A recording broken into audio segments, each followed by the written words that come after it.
The Sign of the Times Company markets a variety of rectangular signs made of a durable, weatherproof material mounted on a frame. The cost of this weatherproof material, purchased in square feet, must be taken into consideration when the company determines the price of the signs. The table shows the dimensions of the signs in feet and the resulting area of the face of the signs in square feet. Use color tiles to build each sign. Use the table values to write a function rule for the surface area. Verify your rule by writing the function rule for a of n as a product of the functions for length and width. Okay, so let's go ahead and first I've just had color tiles in the first three sign numbers. So sign numbers 0, 1, and 2. And then we need to go ahead and use table values to write a function rule for the surface area. And so we can do that by finding the finite differences. So 42 minus 30 is 12, 30 minus 20 is 10, and so on. We get 8, 6, and 4. So this is not linear, so let's keep going. 12 minus 10 is 2, and then we see the others all subtract to 2 as well. And so it is going to be a quadratic, so using our rules, we know 2a will equal the second difference, which in this case is 2. So dividing by 2 on each side, we get a equals 1, since those both divide to 1. And then we know a plus b will equal the first difference between n equals 0 and n equals 1, which in this case is 4. So since a is 1, 1 plus b equals 4. Subtracting 1 on each side, we get b equals 3. And then c, the y-intercept, when n is 0, then a of n is 2.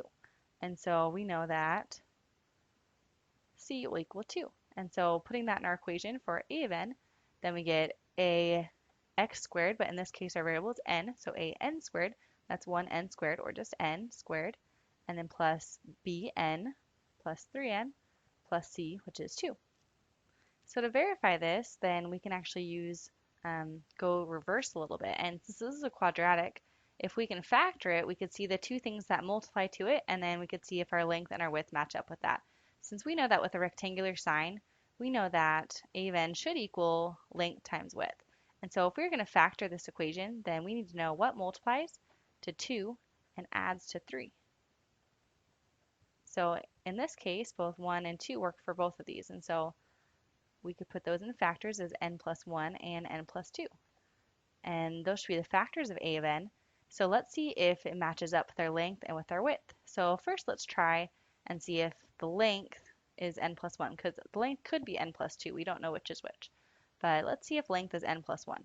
So if n is 0 and our length is going this way, so here our length is 1, here it's 2, and here it's 3. Does that match n plus 1? Well, here n is 0, so 0 plus 1 is 1. N plus 1, so that's 1 plus 1 is 2, and 2 plus 1 is 3. So yes, it does work for the length. Let's try the width. So here the width is 2, and then 3, and then 4. So it should be n plus 2. So if n is 0, 0 plus 2 is 2, 1 plus 2 is 3, and 2 plus 2 is 4. So it works for that one as well. So we have verified that it does match. Our length times width does go ahead and it multiplies out to a of n. And one other thing to note that I forgot to mention before is that our delta x is 1 here. And that's really important because we couldn't have used these function rules if delta x was not 1. And it is because it's changing by 1 every single time between our n values. So let's go ahead and summarize our answer here.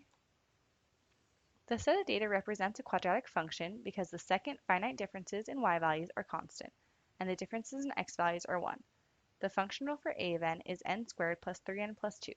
As a product of L of n and W of n, a of n equals n plus 1 times n plus 2 equals n squared plus 3n plus 2. The function rules are the same.